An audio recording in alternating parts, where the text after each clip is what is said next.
Good evening. Got a monster crowd out. Big crowd tonight. Thanks everyone for coming out in the heat. People sure are used to air conditioning. This crowd, you can tell. At this time, I'd like to call our regular monthly board meeting to order. And I would just take just a second, this weekend with all the things going on and scary times in this country and all. And even in, we've had a few times in our school system and all, you just wish everybody could be a little more united and kind of on the same page and realize it's about America and not about themselves, and realize this local level, it's about our kids, not about themselves. And sure would be a lot better place. But with that being said, before we get into the meeting, Philip Lanier, he's with us by Zoom tonight. I don't want to leave that out. But also it's a special night tonight. Our lawyer, Ms. Elizabeth Troutman, is here with us. She does so much for us, and it's the least we could do to wish her happy birthday on this. So happy birthday, Elizabeth. We're so glad that you passed up. She had a full course, 5-course meal at the Chop House, and she turned it down to come tonight and represent this board. And that means a lot. Meeting for the world. So, at this time, I'm going to ask Mr. Steve to lead us in word of prayer. That's right. Dear Lord, be with, guide, and direct us throughout this upcoming school year, throughout the rest of the summer. And may the country and everyone else please unite. We ask all this in Jesus' holy name. Amen. Amen. At this time, would you please stand for the Pledge of Allegiance? Pledge allegiance to the flag of the United States of America and to the republic for which it stands, one nation, under God, indivisible, with liberty and justice for all.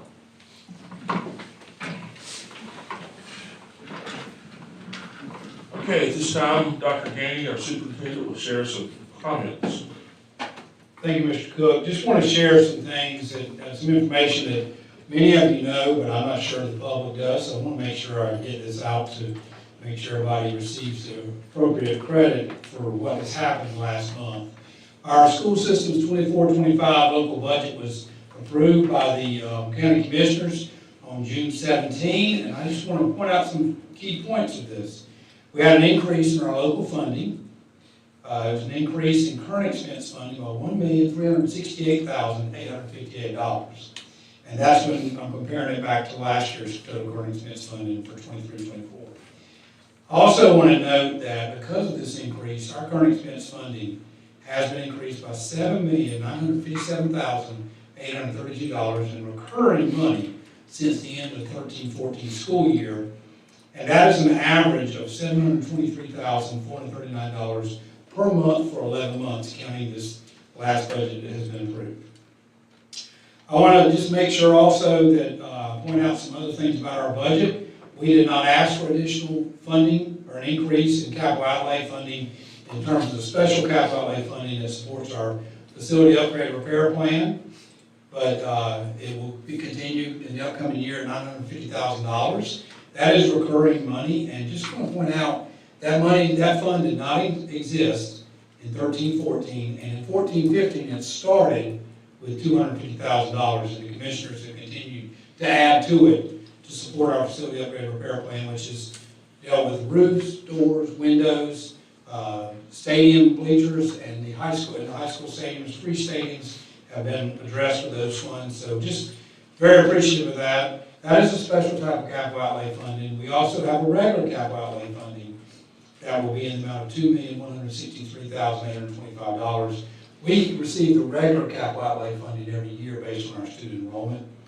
And then finally, I want to note that with all this going on, what is headed our way is what's a third type of capital outlay funding, and the commissioners have already approved some for the demolition project at Braxton Craven, as well as the study we'll do with attendance lines, attendance zones and all. But this capital, this third type of capital outlay funding will fund phase one of our growth plan for Randolph County School System. And that will be the money that will fund the building of a new Randolph High School, a new Liberty Elementary School, as I mentioned, the demolition of Braxton Craven School, and also, very exciting will be the renovation of Eastern Randolph High School, Southwestern Randolph High School renovation, and Trinity High School renovation. So, if you look at all this, you can see that this is a tremendous example of teamwork between this board and the commissioners. And I want to say, just take a moment and thank some individuals, our commissioners, Mr. Darrell Fry, Mr. David Allen, Ms. Hope Haywood, Mr. Max McDowell, Mr. Kenny Kidd, for their continued support of our school system. I also want to take a moment and make sure that this board is thinking appropriately, because it works both ways. The budget starts here and then it goes there. And the relationship y'all have, so Mr. Cook, Mr. Gary Cook, Ms. Sharon Farlow, Mr. Fred Burgess, Mr. Tracy Bowles, Mr. Philip Lanier, Ms. Shannon Whitaker, and Mr. Mike Sink. This support and teamwork between both elected boards is tremendous, and it continues to do good things and bring great results for our school system. So thank you all, and to our county commissioners who are out there. I also want to take a moment, I want to congratulate Laura Heflin, teacher at Wheatmore Middle School. She has been recently named as the Linda Petty Honored Educator Scholar for 24-25 school year. Again, she's at Wheatmore Middle School. With this honor, she will receive a scholarship to attend a program of her choice at the North Carolina Center for the Advancement of Teaching, which is also referred to as NCAT. It will cover the costs for instruction, program materials, food, lodging on the NCAT campus, travel to and from the NCAT campus, which is in Cullowhee, North Carolina, and the cost of the substitute while she's there. And she will also receive a $250 monetary gift to use on supplies in her classroom. And, you know, I think I'd be wrong not to continue to reorient this award every year that has been given back to Ms. Linda Petty.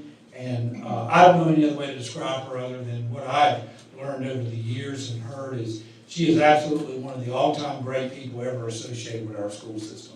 And so congratulations, Ms. Heflin, and thank you to the Petty family for support of this award for our teachers. Every year about this time, I am notified by NCAT who has received this award from our school system. So thank you to the Petty family as well.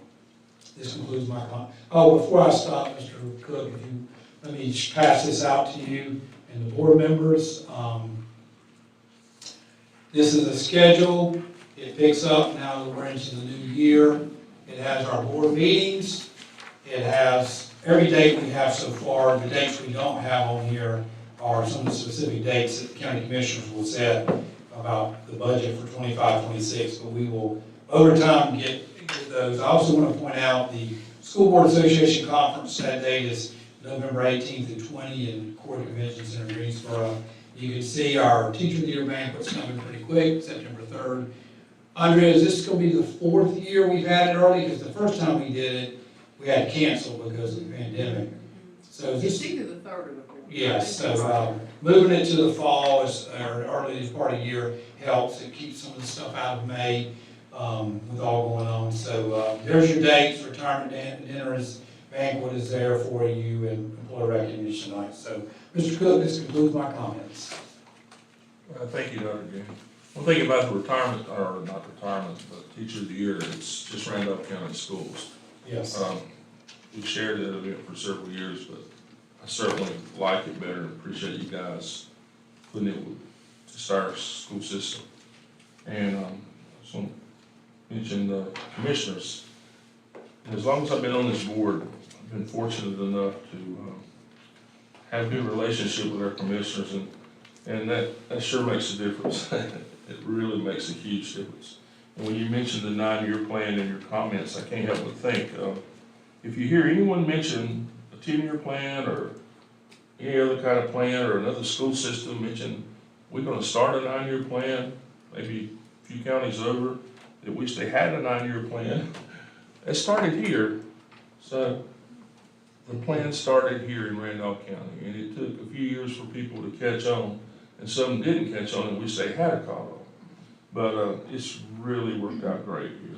And actually, technically now, since we've gone past So this was year 10, we just Yeah. called it the facility upgrade repair plan because we don't know what to call it now. Yeah. We don't want to put a number The of ones years on that it. 'cause- borrowed it, they're still calling it 9-year plan. Yeah, we extended it out to 18, I Yeah. guess, because what, we did that, Marty, back in, was it January of 17, we put 18 out there, I right? call it the best dang idea we come up with lately.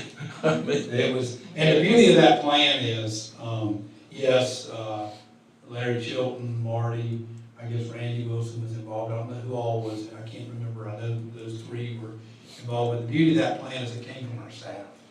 Now, they had to go, Marty, I know we reached out to vendors to get approximate costs, but that came from staff, their observations of the school system and what was, you know, what was needed next, and just, it was a tremendous, project to watch come together when staff put it together right here inside the school system, so still very appreciative of that, hadn't forgot that, no more, that was a good day for our school system.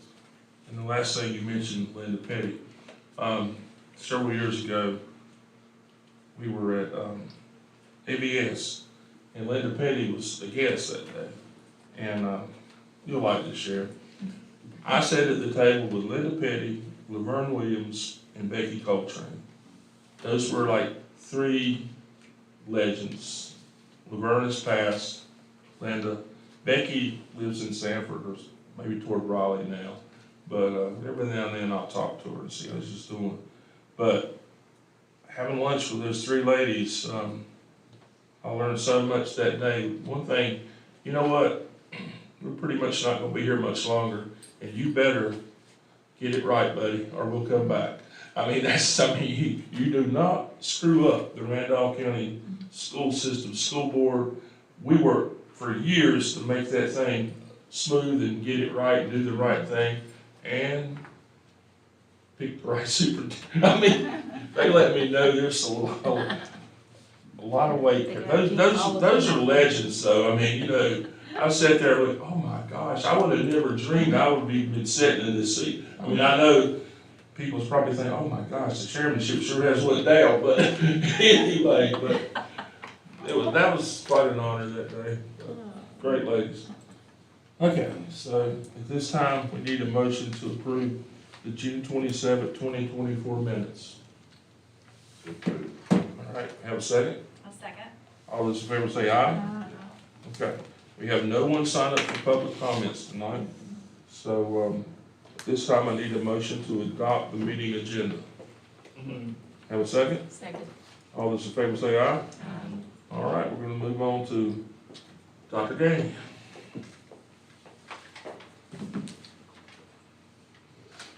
Okay, board members, the next thing in your packet is an information item. As I've told you in other meetings, we have board policies that might have regulation at times to help us carry out the policy. May have an exhibit, which may be a form letter that we use in relation to something in the policy. So, but over time, some of those documents become outdated or not useful because the policy's been revised. So what we have tonight is four regulations attached to the technology responsible use policy. And quite frankly, the information in those regulations is outdated now.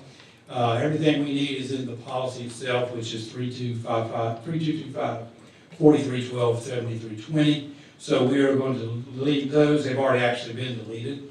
And then we go down to the revisions.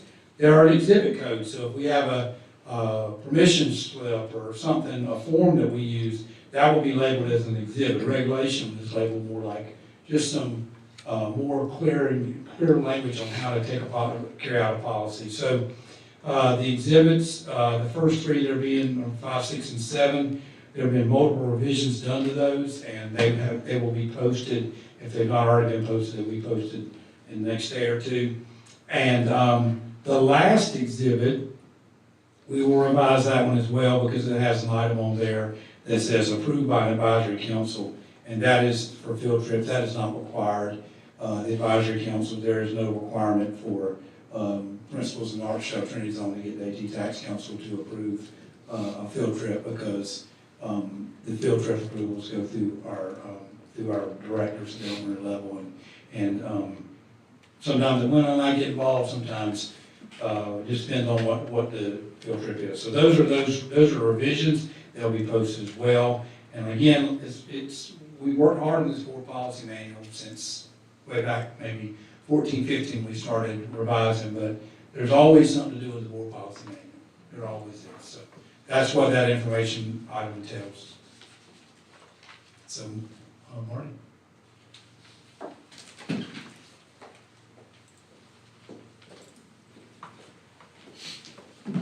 Good evening, board members. First item on the agenda that I have is the monthly reporting of contracts that exceed $50,000. I'll just go through these. The list is in your packet. Felix Hernandez Painting, that's contract painting at Providence Grove High School, in the amount of $170,000. True IP Solutions, that's actually our IP phone service.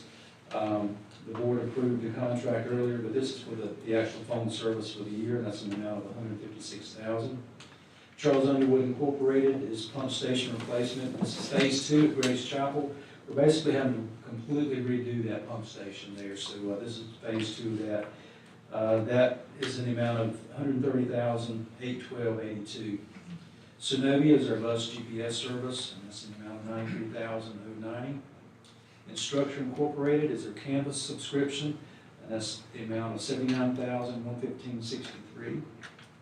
Carolina Thomas LLC, that's for bus parts, repair parts and service, $75,000. White International Trucks, bus repair parts and service, $75,000. Gregory Pool Equipment, bus repair parts and service, $75,000. Jordan Sheet Metal, HVAC upgrade at Ramsey Elementary for $69,000. East Coast Tires, for our fleet, that's tires, $65,000. Class Link is a single sign-on provider that we use. It's $58,169.27. Integrity Air Services LLC is for HVAC upgrade at Trinity High School, in the amount of $55,179.90. And finally is Pineland Pest Control for our pest control services across the district. It's $52,320. Any questions or comments? Is these bus repairs, they're taking us into next year or fixing stuff we had? This is kicking off this school year, so it's a blanket PO so that they can go up and get parts that they need, or if they have to take it in for something, it helps. It covers that expense there. So you'll see these come up again throughout the school year. Right. But this is just basically to get the school year started. That's a lot. I wonder if it was fixing stuff from this year or getting ready for next year. A little bit of both. All right, any other questions? All right, the next item on the agenda should be the 24-25 supplement rates. As Dr. Gainey indicated in his comments, the county commissioners did approve our funding to supply an additional 0.5% supplement across the board. And I've put those in a document for you. So where classified was at 5.25, they're now at 5.75. Certified teachers was at 6%, they're now at 6.5%. Lead teacher was 6.5, now 7. Coordinator supervisor was at 8.5, is now 9. Director was at 10.5, now 11. You can see the others there. AT tax supplement, obviously we didn't touch that. That comes from that group. But since this was the supplement rates, I want to include that at the bottom. So really, the top half of this document is the things that we increased by 0.5%. And board members, on that note, I think I mentioned this in an email to you.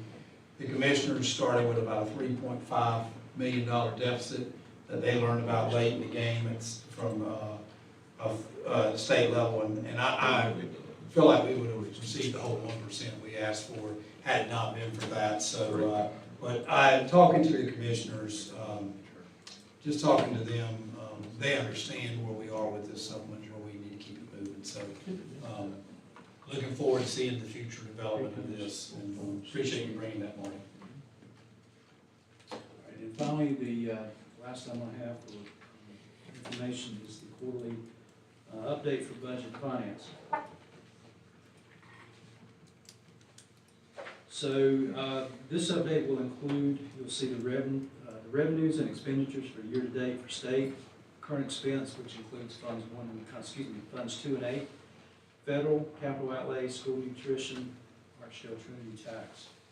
Also, I'll have a slide to update you on the charter school enrollment and where we end the school year, cash balances, and I'll be glad to answer any questions that you may have. So for state, for 23-24, the total allotments for this year was $122,946,494. That's an increase of $6,533,25 over the prior year. Expenditures or expenses was $120,192,791. That's an increase of $5,415,408 over the previous year. Next slide is current expense. Again, this includes funds 2 and fund 8. For 23-24, the total revenues for current expense was $29,684,973. That's an increase of $906,482 over prior year. The total expenditures for funds 2 and 8 totaled $26,684,676, and that was $108,683 over the prior year. Next slide will be federal programs. For 23-24, our allotments for federal programs was $30,391,088. That's a decrease of prior year. If you remember, a lot of those ESSER funds have gone away. So that's the main reason for that decrease over prior year of $14,605,561. The total expenses for 23-24 was $22,029,100. And that's actually a decrease of $3,296,774. Just to give you a brief update, ESSER 3 funding will end this school year. We have to have everything encumbered by September 30, and then spent out by December the 29th. So right now, there's about $4.9 million left in ESSER 3 funds. Capital outlay, 23-24 revenues total $3,877,570. That's actually a $436,000 decrease over prior year. And if you remember, I guess a couple years ago, the school system transferred some funds out of current expense fund balance into capital to pick up some of those expenditures that we could cover in capital. And I don't think everything got spent out that particular year that we did it, so it was some carryover for that for last school year. So that's why there's a decrease. We've got the same funding we typically do from the commissioners, so that's not a decrease from them. The year-to-date expenditures for 23-24 was $3,441,391, and that's actually less as well by $431,160. School nutrition, 23-24, their total revenues was $13,359,649. That's a little less than the prior year of by $344,300. And then their total expenditures was $11,582,374. That's more than prior year by $1,049,515. And then finally, the AT special tax. Their revenues for 23-24 was $3,276,992. Their total expenditures for 23-24 was $2,966,066. So revenues over prior year was an increase of $312,197. Expenses over prior year was an increase of $195,276. Charter school, the expenditures that we've had with our charter schools. So I've got 3 years of history here. So 21-22, Randolph County Schools ended with 1,309 students attending 17 charters and 2 virtual charters. In 22-23, that number increased to 360. Randolph County School students attending charters, attending 19 brick and mortar charters and 2 virtual charters. And then this year, we ended with 1,504 of our students attending 22 charters and 2 virtual charters. The increase over prior year was 144 students. There at URA Charter, since they're in county, I listed those separately. They have 1,210 of our students, which is an increase of 145 over the prior year. Virtual academies, we've got 43 students attending those. That's actually a decrease of 9 students over prior year. There's the average cost of what we were paying per student. Remember now this past year rather, we were paying this amount for regular brick and mortar charters as well as virtual charters. That changed in legislation last year, so that's the same amount across the board. Total expense out of our current expense budget to charters, and it's all of those 22 charters plus the 2 virtuals, $2,183,245.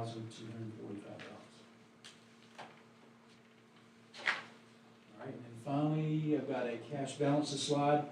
For current expense, cash balance was $6,560,434. Capital outlay cash balance was $1,707,783. Archville Trinity tax balance was $385,345. School nutrition was $7,551,053. And I'll just point out again as I report these, those numbers fluctuate throughout the year just depending on timing of revenues, expenses, and how some of that hits the bank accounts. So any questions? That's the lowest I've ever seen AT tax, I believe. Isn't it? I don't think I've ever seen it that low. I guess it's just the timing, isn't it? It is, their fund balance last year, they ended, well, let me start back. The beginning of this past school year, 7/1/23, their fund balance was about $514,000, so that's not a whole lot lower. They did appropriate some of that for some expenditures during the year, so that's part of the reason it's lower. $1 million increase in child nutrition, that just from the cost of food or, Somebody in their expenditures, yeah. I'm sure that played a big part of it. Salary increase, was, last year was 4%. I think we bought some equipment stuff this year We too. bought some different things, so, all that plays a part of that. It's still in good shape though. Financially, they are still in good shape, and I'll point out again, Randolph County is very fortunate. We have one of the very few school nutrition departments in the state that operates in the black, and also pays indirect costs back to the school system. In fact, Marty, what was it, 2 years ago, the legislative session, you had to have at least 2 months of operating expense in fund balance, or you could, the school system could not get indirect costs from child nutrition. I would love to know how many school systems were in that situation still that could do it. I know we were. At one Very time, well the managed. school systems that could do both, operate in the black and pay indirect cost was single digits. I mean, it was a low number. And Marty and I've talked about this, and when a school system gets where they're using non-school nutrition money on school nutrition, they rarely get that reversed. It rarely happens, and so fortunate that we've had the management we've had for, and it's been years. It's very historical as far as looking back at the history of the school system. So also wanted to say to Marty, thank you, because what Marty's done since January 1 is not the easiest task. When you come in the middle of a budget and you didn't start with the budget, it's difficult. And it's always, our budget has been managed well before my time here, but appreciate it, Marty. I know it's been we closed out the end of the fiscal year. That was the month of June was stressful. It always seems to be on that division, finance and budget division. Thank you. Thank you. Kept most of them here, so we're okay. You got one out. Okay, Ms. Ashworth.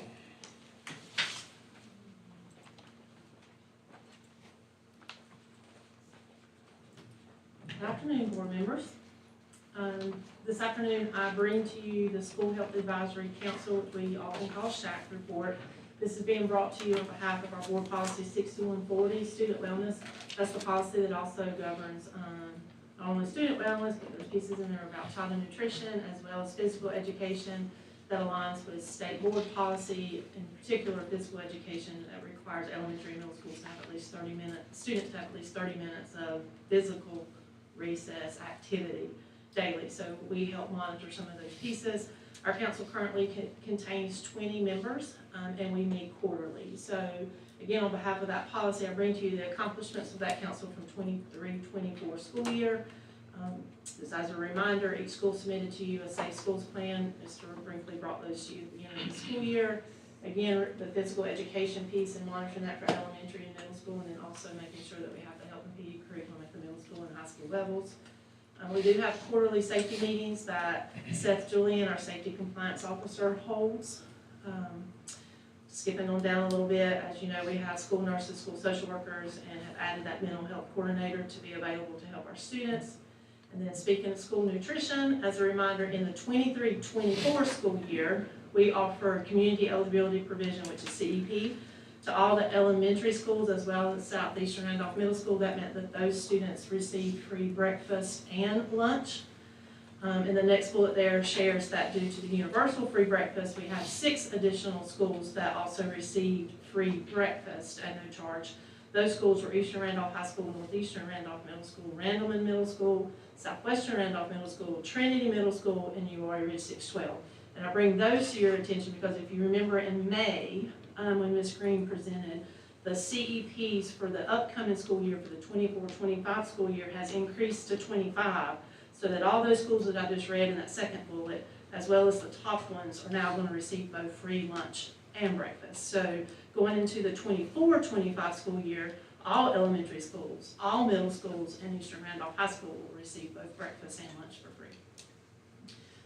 School nutrition also invited stakeholders to assist with creating their 24-25 breakfast and lunch menus through their menu committee. I mentioned this last year, I'll mention it again. If you ever get the opportunity to do that, it is fun.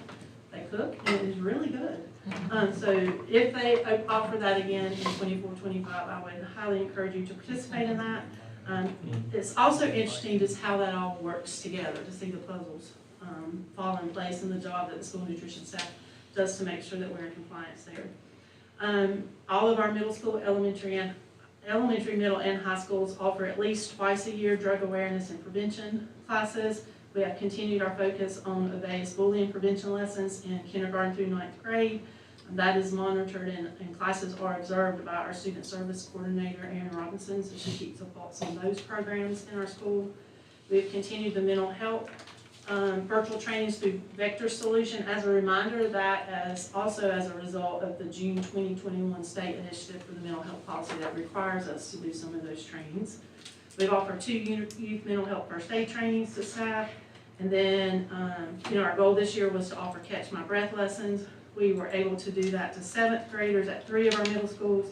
That was at Southeastern Randolph Middle School, URI Ridge 612, as well as Trinity Middle School. So at this point, Randleman Middle School was last year. So 4 of our middle schools have had the Catch My Breath lessons provided to them by the Randolph County Public Health. And that is a lesson on just making better choices and addresses some thinking. So our goals for the 24-25 school year, and I probably sound like a broken record, so I think this is the 3rd year that we're doing this, but we do feel like that wellness of our students and staff continues to be a major focus and a concern that we need to keep on our radar. So we want to continue that focus on the mental health needs of our students and our staff members, continue to increase the importance of wellness for those individuals, continue to seek resources for drug awareness and prevention, and improve our communication and collaboration between us and the mental health agencies in our community. Thank you, Winna. Also, Winna didn't say this, and I should have caught this, and I don't know if it folds into this or not, but Winna and I were in a great meeting about a month ago now. And Winna was very involved in getting this done with the health department. The dental bus, they sent us the more they talked that day, they just came by to see us, 2 of the leaders of the program, and Elizabeth, you were, don't want to miss noting Elizabeth's involvement in helping us get that worked out. But the health department had the dental bus. You may have seen the big RV out there, and that leaves in the morning, goes to elementary schools, and they were telling us data, and I was like, oh, I like that data, and then they, like 3 hours later, sent us what they call a report card. And I'm sure someone could see, I think there were 1,200 students that were, and I may be off a little bit, but it was over 1,000. And somebody could question, well, what about all the other, but my thing is that many students who might not have received health service for dental.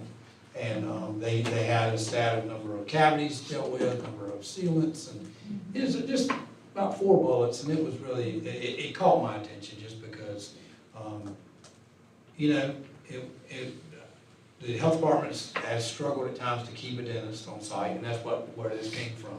And I just appreciate Winna hanging in there and being very persistent to get that done. And also Elizabeth, appreciate you making sure we got it done in a way that all parties could be successful. And so I'm very excited to see the next thing. And I did share this with the principals the other day because, you know, why wasn't it 3,000 students? I don't know, but it was the number of students that were served are better off because they were served. So, and the health department coming up with that resource was tremendous as well.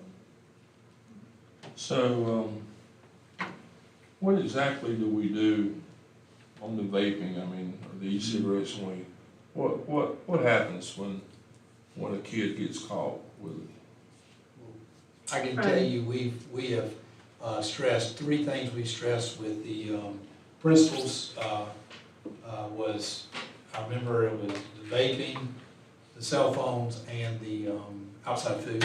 That was an issue a couple of years ago, and I will tell you, vaping is dealt with according to the policy as it's laid out with disciplinary consequences. In fact, Winna told me there are some signs of the number of incidents have gone down from one year to the next. And So is that like a school-based decision? It's listed in the code of conduct, and it is the So guidelines, and like, typically our what do you middle think school. if, this bothers me, okay, because I know it happens. And sometimes it gets swept under the rug. I mean, not on our end, but on some ends. If you catch a kid, let's just say you vaping, don't tell them what's in there, but, and they play sports, do you ever, I wonder if they ever have to miss an event because, I mean, there's a really way to teach them a lesson. And I hate it sounds harsh, but sometimes when, I don't know, I just want to get caught with two sets of rules, one for this person and one for this person. If you're high profile, you get caught doing something wrong, you should pay the same price as anybody else. And I'll be honest with you, if I get wind of that, no, I hadn't, I'm gonna be really upset. But I think it happens at schools. They make decisions to show favoritism, and that's not right. That is not right at all. Because the vaping, I mean, you can pass out, you can die from that. I mean, it only takes the a mix up. vaping now, I mean, used to, You it gonna just call for nickel. that, Tracy? Oh, I bet yeah. you do. Oh, yeah, Tell them about it. Well, Give an Okay. example of young ones. well, it's sort of end of the year, and we got a call to a house. And, the person there told us a lie. I mean, it finally came out the truth, but it was something in a vape. It was done on the school bus, but, you know, it's after the fact, we responded to the house. Took 2 days to get the truth out of it. And that's the big thing about vapes. When vape first started, it was the nicotine. But now it's everything else in them. And it's gonna come a day, you're gonna have fentanyl some way mixed up in it. We're gonna have kids dying at school. I mean, just the vape, you know, back in the day, the biggest thing with us is somebody slipped in a little marijuana and smoking cigarettes. But now, this vaping thing, it's gotta be handled strict, because there's so much mess in it now. That, you know, it just ain't going down here. I just wanna make sure we do stress it and maybe emphasize to them, if you get caught, Because we don't have nobody on It should staff be who can consistent test for these sure. vapes and tell what's in them. The biggest thing that I've seen is, and this is just at Trinity, but I've talked to other schools, and the collection of the vapes is unbelievable. And parents or kids don't care, and these things are $200 or $300 a piece. And they just throw them in a drawer, and I mean, the kids get punished, of course, but it's, the money involvement to me is just astronomical. I do not understand how a parent is allowing a child to go pay $200 or $300 to acquire this. And then, especially bringing it to school, and it's, to me, it's, I go back to the start at home thing, but, you know, I'm with you, the smoking, you know, it's kind of gone away, but the vaping is, to me, what I see is an epidemic. And it is unbelievable what goes on at all the schools, all of them. And you can go into any principal's office or whatever, and their drawer will be full of the vapes. And I don't know how to stop it, you know, it's, Liz, what kind of policy, you know, against vaping and, I won't say punishment, but the students, you know, repercussions for getting caught? I mean, is it pretty much the ones, you know, just across the board the same, or different school systems have a stricter? Well, I mean, I don't know that anybody has anything all that much more strict than what you all have. It's always in the principal's discretion, you know, within guidelines to apply the discipline that's appropriate to the circumstances. And so it is the principal's job to be consistent and fair, but also to understand pedagogically, you know, like, is this the second time that this has happened? Where did it happen? How did it happen? That kind of thing. But, you know, I don't see a lot of differentiation amongst the policies. It's not allowed ever, and, you know, kids are still doing it. That is sort of the story of most things. I was just asking, You just know, wondering how. things the current thing, but. Just asking, because I was wondering if somebody a little more stringent than we could be, you know, what can we, how stringent can we be? What is your, Ours is currently, anything that has to do with vaping devices, materials is actually in our controlled substance policy. So it's up to 10 days out of school suspension.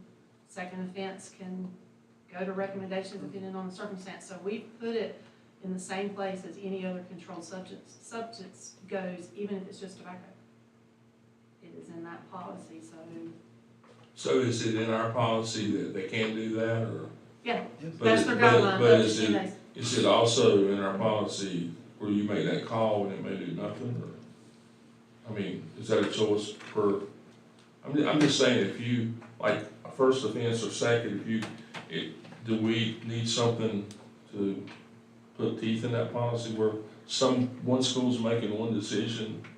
Is it the same across the board, I guess? I can tell you from what I've That's looked what at, I'm they are saying. fairly consistent. Middle schools are typically doing about a 5-day out-of-school suspension for the first time, and our high schools are doing 10 days out-of-school suspension. When they're addressing it, from what I can see of what's being recorded, the first offense from a student, middle school 5, high school 10, and then we have a partnership with the STEP Center, the Juvenile Justice Detention Center, Okay. to where if the students are out of school suspended, they are advised of the opportunity to go there during that suspension time. That center will even come pick them up, so transportation is not a barrier. And while they're there for those 10 days, not only are they able to work on their schoolwork, but they have a substance abuse counselor that talks to them about making better decisions, vaping, and the danger of those pieces. Again, that is something that is optional because we can't dictate that out community service, but it is something that we provide information for.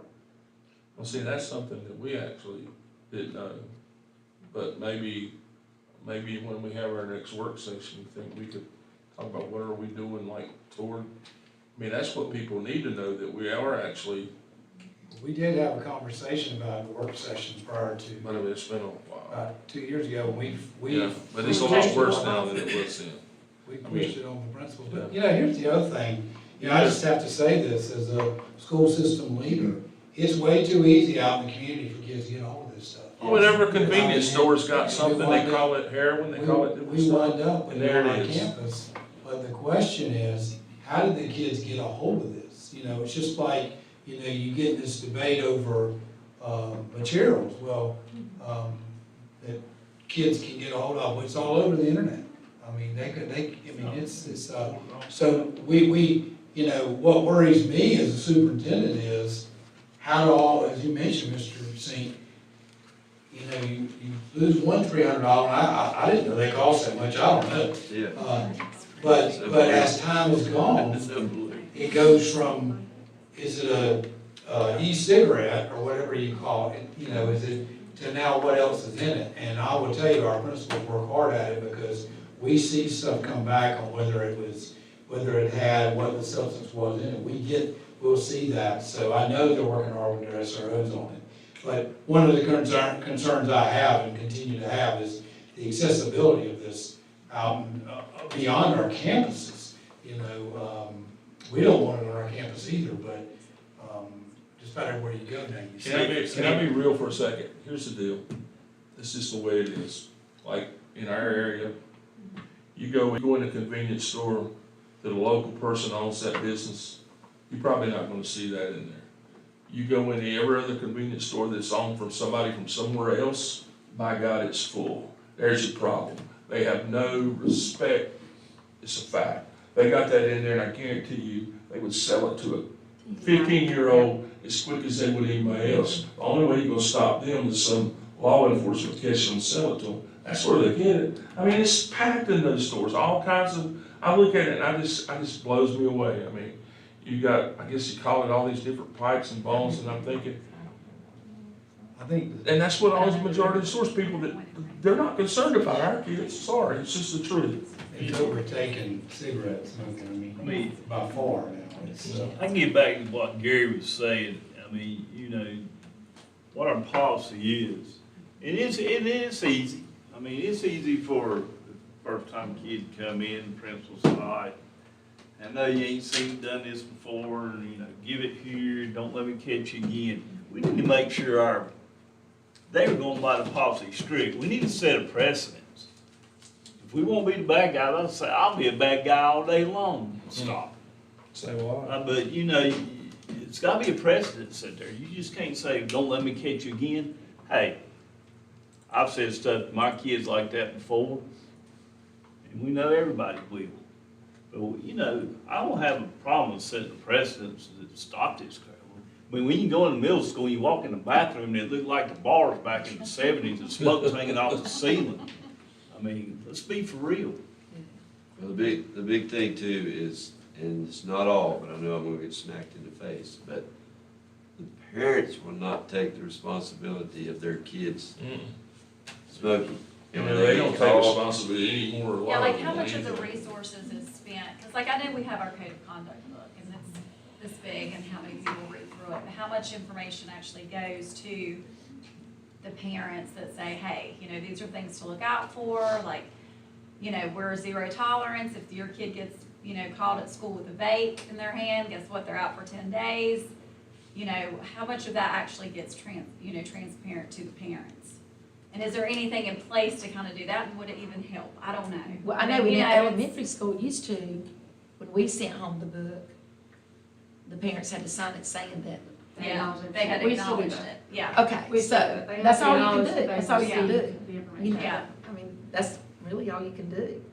And, I mean, to answer your question, is there something specific being done to draw attention to that one section? Right. No. Yeah. It's, with all the other information from Right. weapons on campus to controlled substances to Right. vaping, it's all in there in the same resource. My thing is like at our open houses, that needs to be one of the papers laid on top of the stack of everything else we give them. This is Sign our, it. If your kid. this knows is our what happens, policy on sign vape. it. We're zero tolerance, and we gotta be zero tolerance. It's bad. I think that's one of the worst things Make them sign it. right now in our school system. But Yeah, I mean- everything else, it's just, and I know it's hard to control. I understand that. I mean, But it has to start in both directions, and I've seen it. I have heard parents say, well, I know they're young. I mean, they don't, You have zero tolerance. it's not like I would kill I my mean- child. My child would not live tomorrow if he was doing it today. But it's, for most, they're not going to. They're just not gonna do it. They're gonna side with the child. And I've seen them get suspended, and the parents would say, well, okay, we'll do it. But they take it with a grain of salt, and it's, I don't understand it. It's the sad thing, and I talk about it with people a lot. Back when any of us sitting up here were in school, you do something wrong at school, your parents had respect for those teachers, they had respect for superintendents, they had respect for principals, and you were in trouble. now they have no, and I'm not talking about everyone, but I'm talking about a large percentage. They have no respect for anyone with authority. They have no respect. I mean, they just can pick up the phone and talk to a teacher, a principal, or a superintendent like they're nothing but a dog. And that's wrong. Or board members. I mean, you know, they'll shoot us an email. Like, I mean, I'm thinking, you know what? No. We can't change that at home. No. All we can do is change what we can. And that's what we got to They're on our problem. look into. I mean, Keep up the good work. Well, they can stress that. I opened up I Pandora's would box. like to know the next board member in the last year, how many kids was suspended for dates. Could you, is that something that's out there? How many students were Schools? suspended? Yeah. Per school. That'd be interesting. That would actually be something good to find out. That Well, might like be, it may be that a- might be a surprising number, Yeah. and the public might need to know that. Yeah, and Well, then something we and can It's work low, you toward, know, it's and like somebody- somebody's job. you know. Somebody heard my comment earlier that it had gone down slightly, and slightly, it didn't mean it Right. dropped way down, it just slightly. I mean, So if it's somebody- 1,000, it dropped to 900, that's still a problem. Somebody might hear, heard that comment 15 minutes ago and said, well, no, it is a problem. Well, when you talk And about it, there's you're a- concerned. There's a, That's a big deal. it's a multifaceted problem. Yeah. And, you know, again, there's many pieces to this issue. And one of my concerns is exactly what you said about, well, what I said about the accessibility to it. You go to any shopping strip mall or just shopping mall period, you see access to it. Oh, you see, I mean, back in the day when I went to school, you found the Or to a closest convenience package store didn't ID, and that's where you went and bought your beer, and that's what these kids do. They find Yeah. somebody no ID, and they go, that's where they go. The difference is the fear, though. You had fear of going home or fear of somebody getting caught. These Yeah, kids fear's don't have gone. fear. And to the business owner out there listening to me, they didn't sell it with the expectation that they would bring it to school either. So I'm That's not, right. that's why it's got so many facets to this Yeah. issue. Agree. You know, they didn't, that's not what they were anticipating had happened either. So we just continue to work at it, our principals are working at it. I know that because when I see this stuff coming in, we see the reports coming in, so we will continue to stress that. But I recall there were the three things that were kind of packaged together as we were coming out of the pandemic.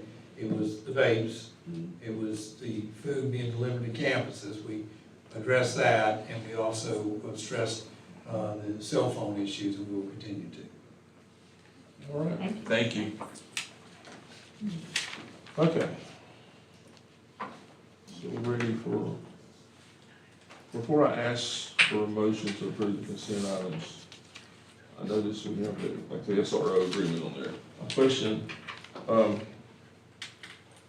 you come to this board probably 2 or 3 months ago. Has anything happened during the summer that we had talked about, maybe them practicing or doing something that's in school safety? Yes. And I was just curious. Yeah, there have been some drills, we actually, Dale, correct me if I'm wrong, during the course of the school year, and once school was out, we have on Grace Chapel. So we actually had a full tabletop drill at one at each level of school this year. Okay. And the latest one was at Grace Chapel. We thought we had another one scheduled and it did not pan out, but Dale is continuing to work with him.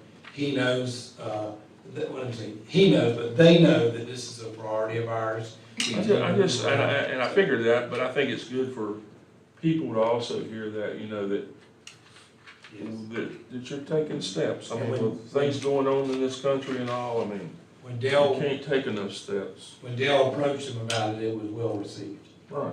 Which didn't surprise me. They're great partners of ours. And that resource officer agreement is, by the way, it's the adjustment of you did the same thing last July, because we asked, if you remember, for $52,000 to try to get the middle school and high school amount we pay the sheriff's department up to market value. So now in 2 short years, we've increased that by $104,000, and we'll keep going until we get that to market value. The commissioner's been supportive of that. So Beverly will be, we've done the interlocal agreement, and once this meeting's over, we'll sign it, and we'll send it to the sheriff department, and he now will, our MOU for middle and high school SROs will now be $659,000 instead of the $555, which it was for years. So, just trying to be better, That's good. better teammates and partners with them too, because their services, require, financial resources support, and their services help us. All right. So at this time, I ask for a motion to approve the consent items. So moved. We have a second. Second. All those in favor say aye. All right, motion carries. Sharon, up to you. The Randolph County Board of Education will enter into closed session under General Statutes 143-318.11A1, 5, and 6 to discuss confidential personnel matters protected by state law, to discuss negotiations related to the acquisitions of real estate, to discuss confidential student matters protected by FERPA and state law, and to preserve the attorney-client privilege. Okay, so we have a motion, we have a second. Second. All right, all those in favor say aye. Opposed? All right, we're in closed session. Dale, I'll come get you, Mr.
certified report.